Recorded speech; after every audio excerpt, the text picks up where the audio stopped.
El doctor Miguel Ángel Andrade ya está aquí con nosotros, médico pediatra. Bienvenido, muy buenos días. Hola, buenos días, Pam. Y bueno, ya lo decía, días. Doc, pues suena muy rimbombante, ¿no? Gastroenteritis infecciosa. ¿Es lo que conocemos como una diarrea, por ejemplo? ¿O como vómito? ¿Un coliquito? ¿O como un cólico? ¿Qué es? ¿No? ¿Qué Eso es? que acaban de mencionar ustedes, la diarrea, el vómito, el cólico, el dolor abdominal, son los síntomas de una gastroenteritis. Ok. La gastroenteritis es la inflamación del estómago y del intestino, ocasionado la mayoría de las veces por un problema infeccioso. Sí. Ok. Estas infecciones pueden ser por virus, por bacterias.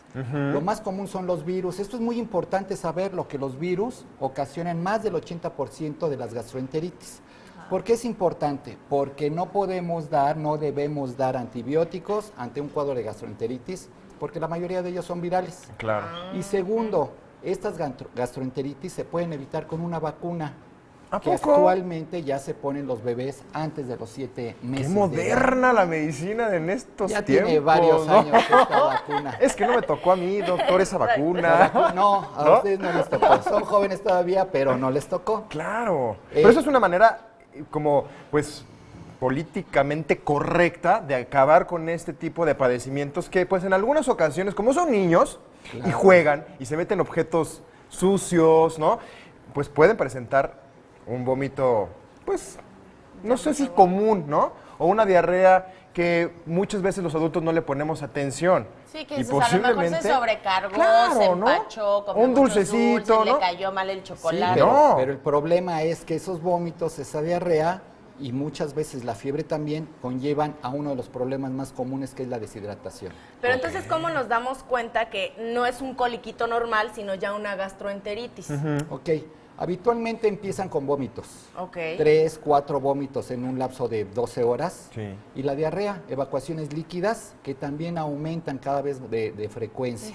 Ok. Pueden o no tener fiebre.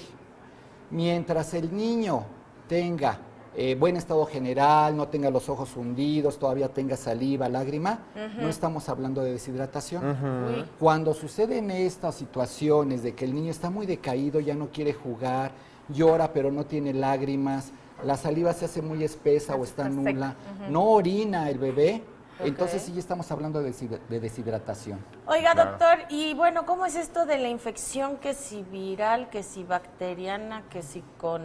A ver, ¿qué es eso? A ver. Explíquenos, con peras y manzanas, porque ¿cómo reconocerlo, no? Tanto los virus como las bacterias son microorganismos Sí. que nosotros no vemos a simple vista, son microscópicos y que desafortunadamente están en el ambiente, están en los alimentos, contaminan las manos de las personas. Y como dice Enrique, pues muchas veces los niños están jugando, no se lavan las manos en forma adecuada después de ir al baño o cuando van a comer Claro. y comen estos virus o estas bacterias. La mayoría de las ocasiones nosotros nos percatamos que un problema es bacteriano cuando tienen fiebre muy alta y hablando de gastroenteritis, cuando estas evacuaciones habitualmente son con moco y con sangre. Ay, Ay. Dios. Eso sí es más grave Sí. y muchas veces se requiere hospitalización de estos niños. O sea, lo primero es ir corriendo hacia el doctor, pero si ya vemos estos síntomas de deshidratación, evidentemente Ir es volando. corriendo, ¿no? Claro. Lo podemos hacer en casa, podemos rehidratar al bebé en casa. Puede ser mediante los sueros orales Ajá. que se venden en las farmacias, o bien preparar en casa un suero con una receta muy fácil que, si me permiten, se las damos. ver. A ver, Claro. ¿cómo es? 1 litro de agua limpia, puede ser hervida, puede Sí. ser agua embotellada, 2 cucharadas de azúcar, Ajá. el jugo de 1 o 2 limones, media cucharadita de sal y media cucharadita de bicarbonato de sodio. Así de sencillo. Así de sencillo y de económico. Ujú, Claro. También. Ujú. Esto se lo damos en pequeñas cantidades al bebé o al niño, media onza, 1 onza. Si nosotros damos mayor cantidad, podemos ocasionarle nuevamente los vómitos. Ah, Entonces, ya se ese es el sobrecarga otra truquito, vez. ese es el truco, Sí. darlo en pequeñas cantidades, cada 15, cada 20 minutos. Y con esto estamos rehidratando a nuestro bebé.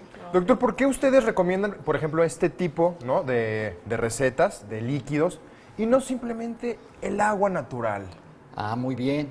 Porque durante los vómitos y la diarrea, aparte del agua, aparte de los líquidos, se pierden electrolitos. Se pierde sodio, se pierde potasio, se pierde cloro. Claro. Estos electrolitos son fundamentales para el funcionamiento de nuestro organismo. Sí. Si no tenemos estos electrolitos, llega un momento en que se depletan tanto en nuestra sangre que los niños pueden convulsionar, pueden tener calambres, por ejemplo, pueden quedar impedidos para caminar por la pérdida de estos electrolitos. Y es el decaimiento general que tienen, aparte de la deshidratación, la pérdida de estos electrolitos. Oiga, doctor, ¿y cuánto tiempo se tardan en recuperar aproximadamente? Digo, entendemos que el cuerpo humano es una máquina perfecta y distinta y única a la de cada quien, pero me imagino que debe haber un lapso de recuperación, ¿no? Para saber si se mandan a la escuela, Pues no se mandan a la escuela, se quedan en casa, en reposo, qué comen, además del suero. Sí, puede ser en 24 horas que no vayan a la escuela, estar en reposo en casa, rehidratarlos. En un lapso de 3 a 4 días cede el problema. Alimentación a base de frutas cocidas, manzana, pera cocida, puede ser zanahoria, papa, caldito de pollo, pollo cocido. Todo cocido, nada de grasa. Sí. Pollo a la plancha también nos puede ayudar mucho. El plátano también nos ayuda mucho para controlar la diarrea. Y rapidísimo, doctor, aquí ya estamos viendo cómo después, pero para prevenirlo sí es lavarse las manos nada más, lavar las verduras y todo. Así ¿Esa es, la una mejor buena manera? higiene. La higiene se ha demostrado que evita muchas infecciones, muchas enfermedades de este tipo. Claro que sí, hay que Lavarse tener... las manos, preparar los alimentos con Sí. mucho cuidado, lavar muy bien las verduras que se comen crudas, las frutas que se comen crudas también hay que lavarlas perfectamente bien. Y más ahora en esta época de calor, ¿no, doctor? Lo aconsejan muchísimo los especialistas, los expertos en la materia, que hay que hidratarnos, a los niños, por supuesto, a los adultos mayores, y hay que tener pues más cuidado con nuestra higiene, ¿no? Así debe de ser. Y en la época de primavera y verano se acrecientan los problemas gastroenteríticos.